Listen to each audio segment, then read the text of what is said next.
नमस्कार, आप देख रहे हैं लाइव सिटीज़। मैं हूं आपके साथ सौरभ राज। दिल्ली में चिराग पासवान के सरकारी आवास पे जीतन राम मांझी और उपेंद्र कुशवाहा ने डिनर पॉलिटिक्स की। आपको बता दें कि बिहार में ये संभावना जताई जा रही है कि नीतीश कुमार फिर से एनडीए में आना चाहते हैं और इसकी जोर शोर से चर्चा भी है। उससे पहले चिराग पासवान, उपेंद्र कुशवाहा और जीतन राम मांझी जब एक साथ बैठे तो कई सवाल खड़े हो रहे हैं। क्या जीतन राम मांझी, चिराग पासवान और उपेंद्र कुशवाहा असहज हैं नीतीश कुमार के वापस एनडीए में आने को लेकर के? आपको बता दें कि जीतन राम मांझी और उपेंद्र कुशवाहा नीतीश कुमार के साथ ही थे, लेकिन हाल में उन्होंने नीतीश कुमार का साथ छोड़ करके एनडीए में आया। लेकिन चिराग पासवान पहले से ही 2020 विधानसभा चुनाव के बाद से ही वो लगातार बीजेपी के साथ नज़र आए हैं और जब वो एनडीए से बाहर भी थे चिराग पासवान तो भी वो बीजेपी और नरेंद्र मोदी के साथ हमेशा खड़े नज़र आए। लेकिन जब ये डिनर पॉलिटिक्स हुई, जीतन राम मांझी भी उस पार्टी में शामिल थे, उस डिनर में शामिल थे। जब इसके ऊपर हिंदुस्तानी अवाम मोर्चा के राष्ट्रीय अध्यक्ष संतोष सुमन मांझी से पूछा गया कि आखिर क्यों ये तीनों नेता एक साथ बैठे, तो उनका साफ साफ कहना है कि चाय पे ऐसे एक छोटी सी मुलाकात थी और भी कोई बात नहीं। जब उनसे ये पूछा गया कि क्या वापस नीतीश कुमार आते हैं बीजेपी के साथ, एनडीए के साथ, तो क्या उन्हें आपत्ति होगी, तो उन्होंने साफ साफ कहा है कि उन्हें कोई भी आपत्ति नहीं है, बीजेपी को फैसला लेना होगा। पहले संतोष सुमन को सुनिए क्या कुछ कह रहे हैं।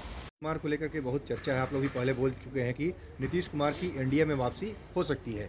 अभी बहुत अटकलें लग रही हैं बिहार में। उसके ठीक एक दिन पहले, अधिवेशन के एक दिन पहले, कल रात में आपकी पार्टी के संरक्षक जीतन राम मांझी जी, उपेंद्र कुशवाहा जी और चिराग पासवान जी, तीनों लोगों की मुलाकात हुई।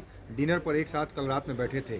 तो क्या आप लोग असहज हैं नीतीश कुमार अगर आते हैं, कुछ ऐसी बात होती है तो? नहीं, ऐसी कोई बात नहीं है। देखिए, मिलना जुलना कोई गलत बात नहीं है। और कल दही और चूड़ा दही का भोज था उनके यहाँ, चिराग पासवान जी के यहाँ। उन्होंने आग्रह किया था कि हम लोग एक साथ दिल्ली आ ही रहे हैं तो मेरे यहाँ चाय पी लीजिएगा।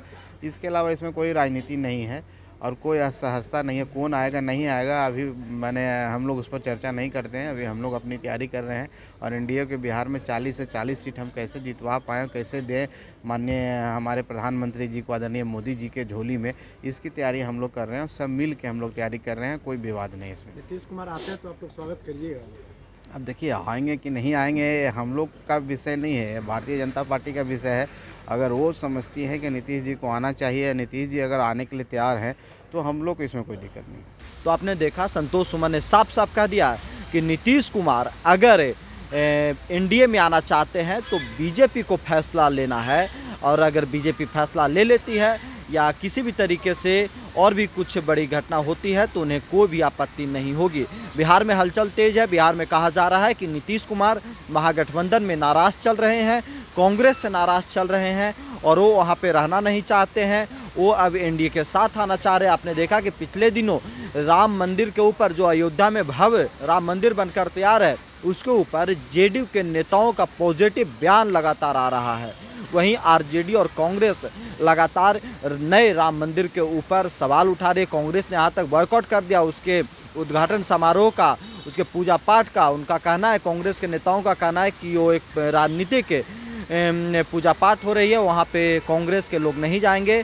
और आरजेडी भी लगातार सवाल खड़ी कर रही है, लेकिन जेडीयू के लोग लगातार बीजेपी के साथ नज़र आ रहे हैं। देखना होगा कि नीतीश कुमार आने वाले समय में क्या फिर से एनडीए में आते हैं या नहीं। दिल्ली से सौरभ राय, लाइव सिटी।